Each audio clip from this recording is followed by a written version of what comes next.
This will be part 5 of our PyTorch tutorial for absolute beginners, and in this tutorial we are going to actually create our data loaders. In the previous tutorial we actually viewed the images that we imported, and now we are going to be creating the data loaders. The question you might be asking is, what is data loader? So a data loader is a utility that helps you manage loading your data efficiently for training and for testing purposes. It provides features like batching, shuffling, and parallel data loading. We are going to pass the dataset argument to the data loader and be able to create it, and we also need a batch size.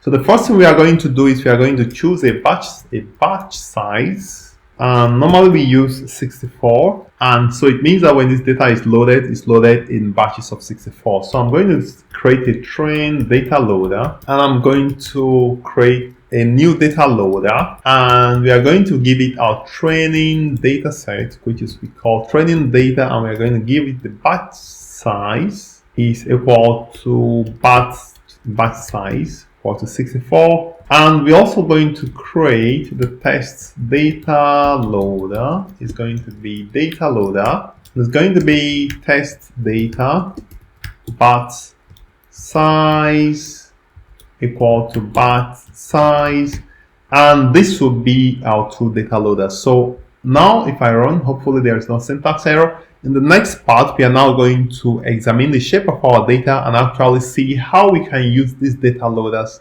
to load our data. Thank you for viewing. Please remember to subscribe to my channel if you've not, and also like this video, and we'll see you in the next part.